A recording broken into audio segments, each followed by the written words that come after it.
So here's what we're talking about today. This is yesterday, as many viewers will know, there was a massive attack on Gmail users that involved something that we really don't see that often anymore, which was a rapidly spreading computer worm.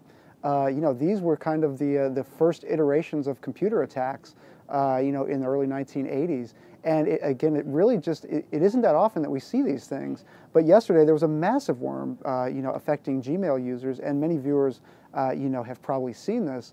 And the thing I want to talk about today was that there's some really interesting technical components to this worm, that really show that it's a harbinger of things to come when, in terms of attacks, coming in the future. And I wanted to walk you through what some of those are, what you should look for when these kinds of things happen, and most importantly, how to remove the threat from your computer if you may have clicked these links. So some basic background is yesterday, many Gmail users received messages from people they have been in contact with in the past, encouraging them to click a Google Doc link and saying, hey, I've shared this Google Doc with you. I personally received one from my children's former daycare. And this was an entity that would send us photos all the time of our kids. So, you look at these things, and even me, somebody who covers cybersecurity on a daily basis, I mean, you're inclined to click these things, and it's because it's the opportunity cost thing. As I'm looking at this screen, what I'm thinking is not, oh, this is going to be a phishing attack. Of course, that's in the back of my mind. What I'm thinking is, these might be some pictures of my kids. And a lot of people feel the same way. And kind of the insidiousness of this type of attack is that, when somebody can compromise one person's Gmail account, one of the most valuable things in there, or really any email account, one of the most valuable things in there is the contact list. Now, that's valuable not just for targeted attacks, because, of course, you're going to be more likely to click on the link from somebody but also just for spammers. I mean, people like this attack, which targeted millions and millions of people, having a list of valid email addresses is gold.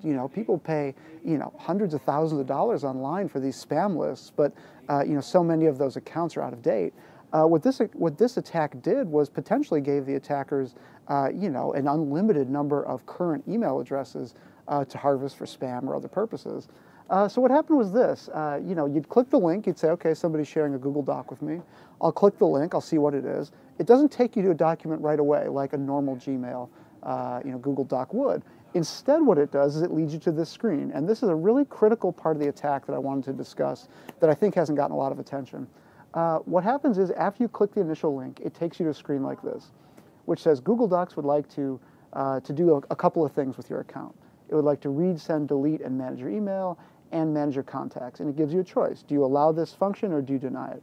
The thing about this page is this is a real Google page. This is not some page that the hackers made up and successfully spoofed Google. Google, like any other major email provider, has lots of APIs. These are programming interfaces that allow developers to create applications that work with your Gmail account. So, many viewers may know that, when you sign up for a LinkedIn account, it will always ask you, do you want to incorporate your Gmail account or Yahoo account or whatever? You want to pull your contacts into LinkedIn so that you can find more of your friends and business contacts. This is a really normal thing. This is a really normal and accepted thing that happens on the internet, all the time. And the point is that you have to allow this to happen. You have to click and you have to affirmatively state, I would like for this integration to occur. Once that happens, it's not a security issue anymore. It's something that you've enabled your computer and your accounts to do. And the important part of that is when this attack occurred, the attackers utilized and co-opted Google's existing technologies to create a page that is not, a convincing replica. It's the real thing. Except when you click allow, what you're allowing them to do is to give their application access to all of these things in your account. Again, read, send, delete, and manage your email, manage your contacts. That's everything that's valuable in your account.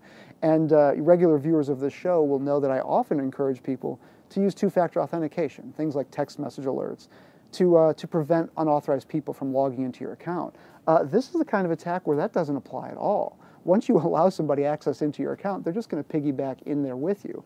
So this is really the wave of the future. I talk to security experts every day, and what they tell me is this is the way that even advanced attackers will seek to compromise networks, because it's not just about the $1 million computer exploit. It's not about the most super sophisticated intelligence tool. It's things like this. If you can convince somebody to allow you into their email account, then you're home free. I should mention as well, this is an interactive show. If you've got questions, please feel free to post them below or tweet them to us. At Technology is our Bloomberg Technology Twitter handle. We've got some good questions coming in, so I'll address some of those here. First one is, at what point does your account get compromised? After you click on the email, or if you're receiving it in the first place, does that mean you've already been hacked? It's a good question. The account gets compromised at this point right here. There's a lot of misconceptions about what happens when you get attacked. By and large, I mean, there are always exceptions to this, especially in computers, but by and large, what an attacker needs is for you to affirmatively do something to let them into your account. You know, Gmail is a very secure service. It's not impenetrable, but it's a very secure service. Google spends, you know, millions, hundreds of millions of dollars on its security every year. So just the fact that you got the email does not mean you're hacked at all. What it means is somebody in your contact list clicked on the email, the attackers accessed their account and then replicated the email to you. And in fact, the attack, you don't get hacked even if you click on the first link. You do get attacked, you do get compromised if you then click allow. What that does is it allows the attacker's program to access your account, and then they send the stuff to other people. Next question here is, does the attack endanger people's personal information? Well, absolutely. I mean, this screen tells it all. If you give this attacker the ability to access your email and your contacts, you've given them your entire account.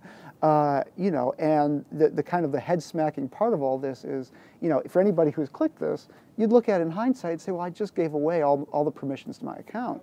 You know, and there's a lot of moralizing that happens in cybersecurity coverage, and that's not what this show is about.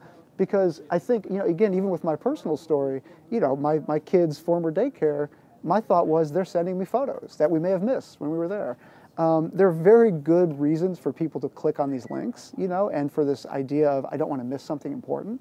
The question really becomes, how far do you go with these kinds of things? Now, obviously, I didn't click through this because, you know, anytime you're going to allow, my rule of thumb is this: if you didn't ask for it on the internet, don't accept it. You know, if you didn't ask for this Google Doc, you're not expecting it, then don't click that you're going to allow it to access all your files. But yes, in response to the question, if you click this, you know, you gave the attackers full access to your account. But there's some good news here in that nobody really knows for sure yet, at least publicly, what this attack was about. And there are some signs that it may have just been kind of a prank or a test, in which case that information may not have really left. It may have just been used to spam your friends. Next question here, these are some good questions. You know, why did some people get it and some people didn't? Really simple answer to that. You know, if anyone in your contact list clicked on the link, then you will have gotten this email. If nobody in your contact list clicked on it, then you wouldn't have gotten it. And there's also another answer, which is, you know, the Twitter sphere and Google security was on this, you know, instantly. You know, by some measures, they may have neutralized this attack within an hour or less. So, you know, it's not that these attacks are kind of unstoppable. You know, Google stopped this attack pretty quickly. The problem is a lot of people were already compromised at that point, and there are many people today who just haven't checked their email yet. And, you know, more than this attack, what's really relevant about it is the technique that they're using and utilizing, you know, authenticated pages. You know, this page, again, from the attackers, this was served up by Google. You know, this is an authentic Google page. And, you know, us as cybersecurity journalists, we've had to change our advice to people. And, you know, I want viewers of the show to take away some valuable tips here about, you know, how do you detect these attacks? Because the old advice doesn't apply. You can't tell somebody, oh, if the page looks fake or it goes to some obviously fake domain, don't click on it. This is a real Google page, so how do you deal with that? And I'll have some tips later on for what those entail. Next question here is, how can Google prevent this from happening again? It seems almost impossible to fix this from a cybersecurity standpoint. Well, you know, again, as I say, Google pounced on this pretty quickly, so they were able to neutralize this, you know, again, possibly within an hour or so. Here's the problem. The problem is not that people can be attacked through email. Because, you know, if I want to attack somebody directly, you know, that is never going to be caught by a spam filter. You know, if you've taken care as an attacker to have basically clean accounts and clean computers that you're launching these attacks from, no security measure in the world, no security, you know, procedure in the world will ever catch that attack. Intelligence agencies, you know, kind of utilize this weakness all the time. But that's not what we're talking about here. What we're talking about here is, you know, the openness of the internet and, again, commingling of accounts is something that we all do, and it's something that there is a lot of value in. Like, again, if you're applying for a LinkedIn account and you're enabling a LinkedIn account, there's a lot of value in importing your Google contacts so that you can just in one click, add all your friends and business contacts.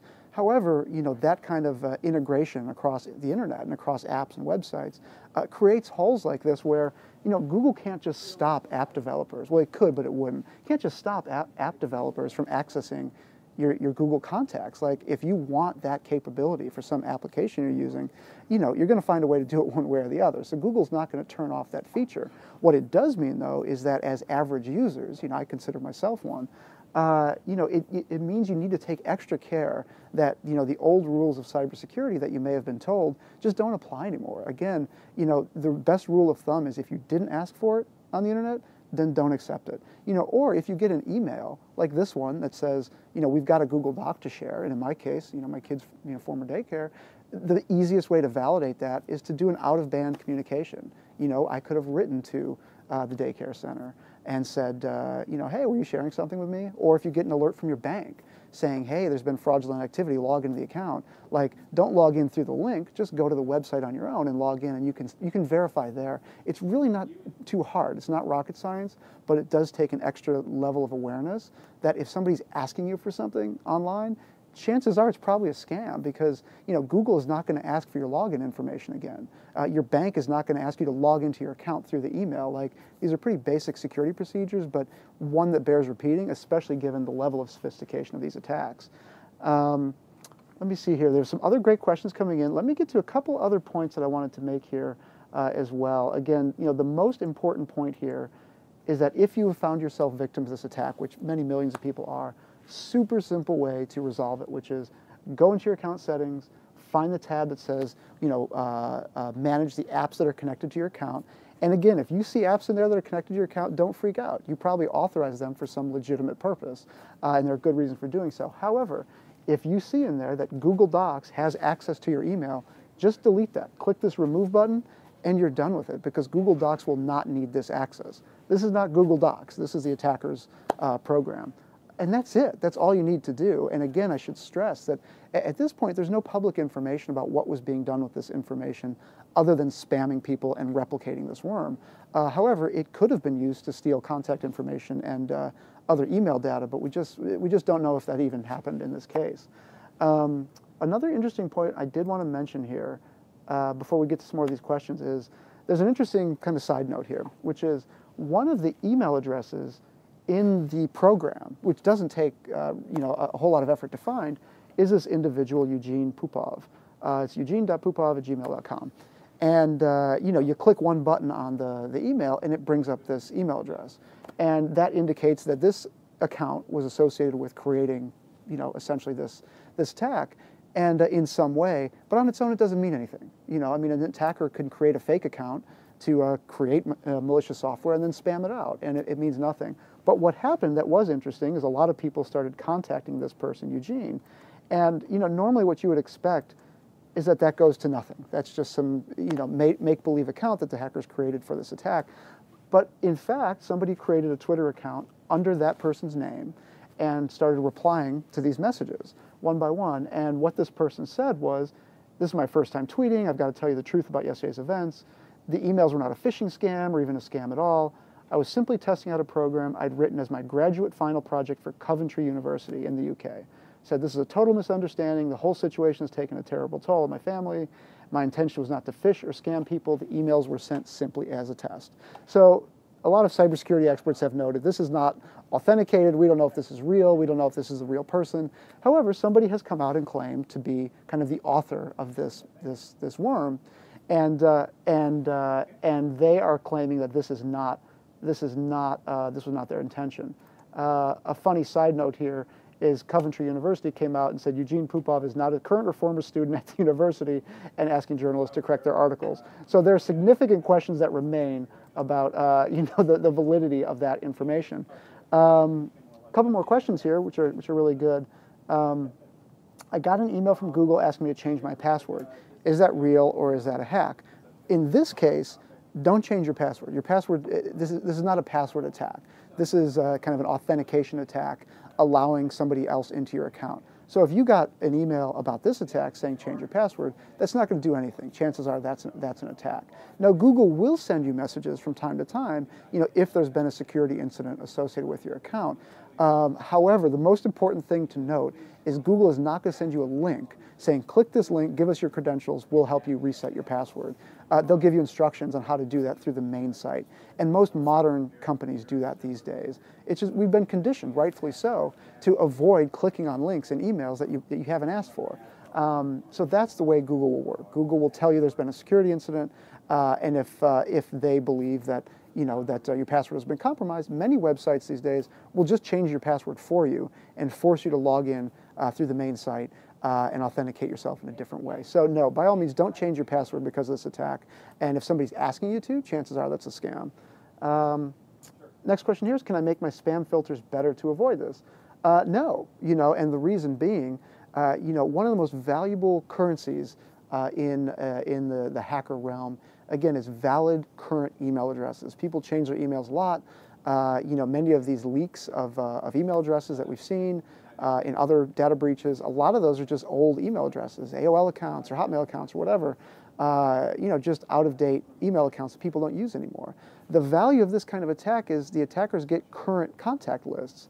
And the problem with that is, you do communicate with these people on at some frequency. So Google is not in the business of blocking those communications. They're going to be very, very disciplined about blocking communications between people who normally communicate. So the filters there are turned way, way down. So there's nothing you can do as an individual user, really to block these types of messages from coming in, because they're coming in from known contacts. And that's really a problem for Google. And again, Google was all over this. Google spotted it, people on the internet spotted it, and Google appears to have neutralized it very quickly. So these are things that they can see, but again, the idea of somebody in your network, sending you malicious software is a very, very hard problem to crack, because unless Google knows that that's malicious software, they're not likely to block that communication. Next question here is this one of the biggest breaches that's ever happened involving Gmail? I think we should parse the language a little bit, just because it's really important. What we're seeing here is not necessarily a hack of Google. It's a hack involving Google, but we're not seeing evidence that Google's servers were breached or anything like that. That would be a disaster. However, this is one of the most high-profile incidents involving Gmail, I think, that we've seen, because so many people got this message. Again, the internet, was lit up yesterday with reports of people getting this message, and then every person that clicked the link, their entire contact list would get the message as well. So what we're seeing is, it's one of the biggest worms we've seen in a very long time. Hackers just don't use worms anymore because they're so loud. Some of the first computer attacks, indeed, were worms in the early 1980s. And they're just not effective as a cybercrime tool. They're just big and noisy and kind of just a nuisance. So that lends some credibility to the idea that this may have been, either a prank or a research project gone wrong. However, you can't ignore the fact that what this malicious software did was access the entire contents of your email and contact list. So we just don't have any evidence yet about what, if anything, the attackers did with that information, but they had access to it, and that's bad enough. Next question here is, if I've already clicked on it, is it best to just delete my account and make a new one? No, absolutely not. I don't think you need to go there.